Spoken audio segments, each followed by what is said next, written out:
क्या आपको लग रहा है कि अचानक से सब कुछ महंगा होता जा रहा है?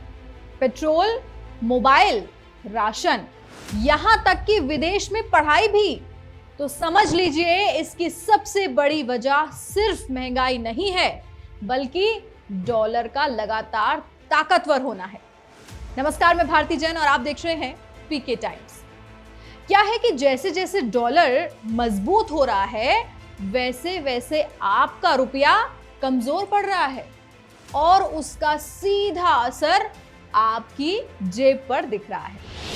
आज एक इसी मुद्दे पर हम बातचीत कर रहे हैं जिसका असर सिर्फ शेयर मार्केट या बड़े बिजनेसमैन पर नहीं, बल्कि हमारे और आपके घर के बजट, पेट्रोल डीजल के दाम, मोबाइल फोन और यहां तक कि बच्चों की पढ़ाई तक पड़ता हुआ साफ दिखाई देता है। भारतीय रुपया लगातार कमजोर होता जा रहा है और हालत यह है कि डॉलर के मुकाबले रुपया अपने सबसे निचले स्तर के करीब पहुंच गया है, यानी ऑल टाइम लो पर। जरा सोचिए, साल 2006 की अगर बात करें तो 2006 में $1 लगभग 45 रुपए का था और आज वही डॉलर 95-96 के आसपास पर है। यानी 20 साल में रुपया डॉलर के मुकाबले आधे से भी ज्यादा कमजोर हो गया।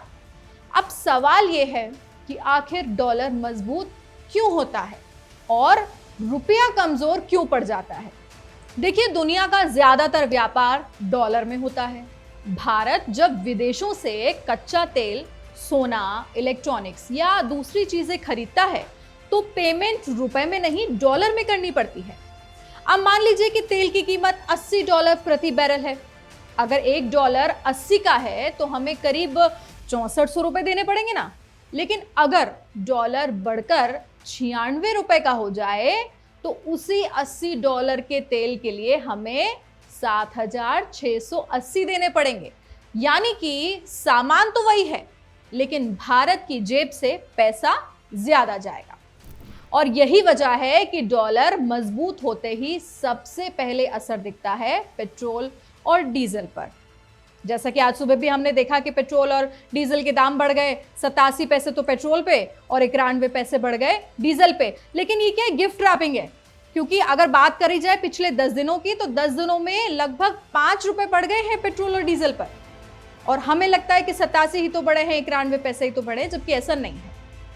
देखिए, तेल और महंगा होता है तो सबसे ज्यादा क्या असर होता है? ट्रांसपोर्ट पर। ट्रांसपोर्ट महंगा और ट्रांसपोर्ट महंगा होता है तो फल, सब्जियां, दूध, राशन सब कुछ धीरे धीरे महंगा होने लग जाता है। यानी डॉलर मजबूत होने का मतलब है सिर्फ करेंसी का खेल नहीं होता ये, बल्कि आम आदमी की जेब पर सीधा हमला होता है। अब दूसरा सबसे बड़ा कारण क्या है वो समझिए।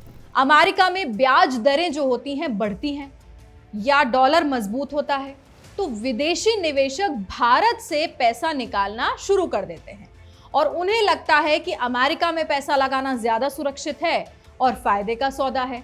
ऐसे में विदेशी निवेशक भारतीय शेयर बाजार से डॉलर निकालते हैं और वापस अमेरिका ले जाते हैं।